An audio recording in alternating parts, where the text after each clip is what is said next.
conversation. We will take our first question from Josh.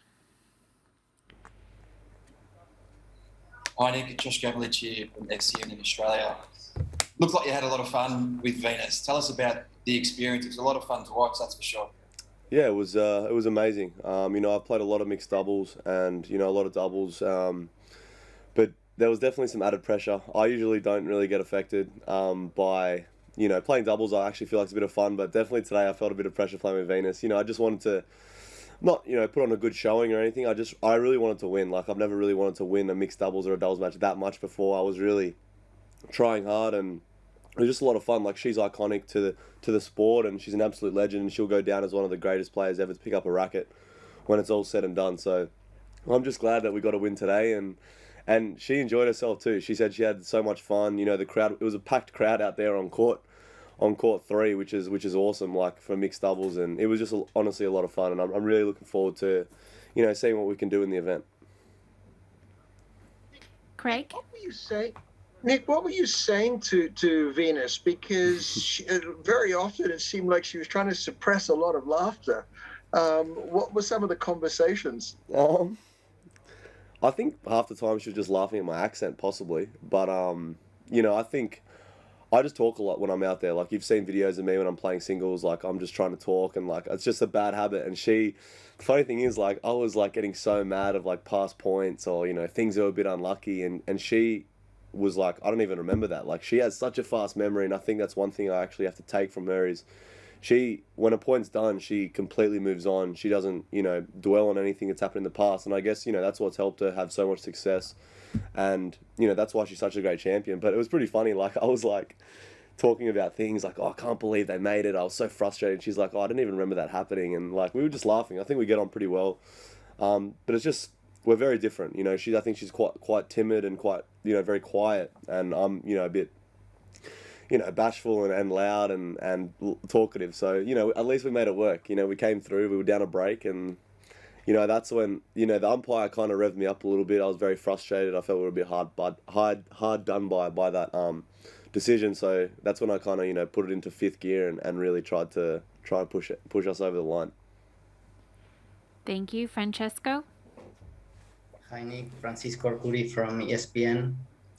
You seem to be enjoying a lot since you arrived to Wimbledon. Would you consider that something changed in your inner life during the last couple of months? I think I just don't take anything for granted. Obviously during this COVID time, but the last couple of years of my career, I've really, put less pressure on the results and just trying to get the most out of every day. I don't put too much pressure on the, winning or losing. I've still got my girlfriend with me, my best friend with me. Like, life's good, so, I'm still able to play at the highest level. I'm still able to win matches at the highest level with very little preparation. I'm playing mixed doubles with one of the greatest players ever. So, I've got every reason and every right to be happy. I've worked hard the last couple weeks, and it wasn't easy for me to get back on the court the last couple months. And I don't have a coach, I don't really have a trainer, so I had to push myself to go out there. I had to find motivation myself. So I'm just enjoying it. I definitely feel like I'm in the later stages of my career. I've been around for a long time. So I feel like I've definitely come, with a lot more maturity towards these events, and I'm just enjoying myself. I'm just taking it day by day. Josh? Nick, how's your body? You played 4 different days now at Wimbledon, obviously 6 months between here and the Australian Open. You're pulling up okay between each match. Are you feeling better even now that you've got some match practice under your belt? I think mentally I definitely feel better. Mentally I feel better knowing that, my body can still go the distance. I can still play the level and back up as well. So mentally I feel good, but man, I'm hurting. Physically I'm actually getting out of bed. I'm struggling. I just got a full body massage. And obviously, this sport demands a high amount of preparation and training. And it's physical. Like the grass is slow. There's rallies. Like it's a physical week, and I'm doing the best I can. I'm trying to eat well. I'm trying to get some rest. I'm trying to recover as much as I can and stay hydrated. I'm doing all the right things, and my body's holding together now. But yeah, I'm definitely in pain. I definitely wouldn't be feeling like this the year I made quarters or fourth rounds or anything like that. My body was so used to it, and again, I'm okay with that. You know, I've got enough, I think, to continue. Thank you. Ariel? Hi, Nick. Ariel Roman from Septimo Game. Congrats on your win. I've been asking some players about abuse they receive in social media. Last week, for example, Christian Garin withdrew from the Olympic Games, and he received like a lot of abuse. And even though he's here through the second week at Wimbledon, he's still receiving abuse for that reason. And I don't know if in Australia those kind of things happen, but I know that you're a very vocal supporting of anti-bullying campaigns and stuff. So what's your opinion on that? And have you thought on talking with some other players to make a stance against abuse? I mean, people are just idiots, really, on social media. It just gives everyone seems to think that they have some sort of voice on social media, and it's bad because it can affect people's mental health. You know, Garen's been doing nothing but have, you know, I've been watching his results. They've been nothing but great. He's been doing well, I think, very, very well, and Chile as well. You know, hasn't developed that many players lately, and to see someone like that doing so well, second week at Wimbledon, as you just said, like, it's ridiculous. Like, it's not, you know, people think that it won't affect them, but, you know, it's not easy. I'm a player that deals with it every single day. And, you know, now that I don't really care about it, I still see it, and it's not so easy to block out. Like, it's taken me years and years of resilience and maturity to now not really care about it so much, but it affects people, and it got really bad for me to the point that I didn't want to play tournaments. Like, I didn't want to go out there and play because I knew that all I was receiving was negative comments that were hurtful. You know, whether it was racism comments, racial slurs, like just like little things, or just anything that would destroy my confidence. And my message to players would just be, just go out there. Like Christian Garin is like, I think he's 23 23 years old. He's going to have an amazing career. Just try and block that out. As players, we can't really make a stand because it's never going to stop. With the way social media is going, it's always going to be there. And, you know, some parts of social media are amazing. Like, you get to see some of your favorite athletes, but then you have people that have nothing going on in their life that are so hateful, and they have such a shit life that they just have to find things to just beat down other people. And it's awful. It's really tough. And I don't know what the answer is, but I hope that he doesn't get too affected by it. Obviously, if he's not playing the Olympics, he's got a very good reason for it. He probably wants to play another tournament or rest his body. Like, you know, he's made a smart decision. So, I don't know. It's terrible to hear that he's receiving comments like that. Next, we'll go to Willie. Hi, Nick. If I heard you correctly earlier, you said that you consider yourself in the latter stages of your career, that you've been playing a long time. I was wondering what goes through your mind when you think about Roger Federer at age 39 and Nadal and Djokovic in their mid-30s, and how you've come to think about yourself at a much younger age being in the latter stages of your career. Well, yeah, I just feel as if, I don't know, I definitely don't love the sport as those legends do. Like, I feel like Federer, Nadal and Djokovic, they wouldn't be able to live without tennis. I feel like that's like their first love. For me, my first love was basketball, and I wasn't able to chase that dream. So I definitely don't have the waking up every day, having that coming so easily, like wanting to get better. What do I need to do today? Every time I step on court, like looking to improve. Like, I don't have that. It doesn't come as easily to me.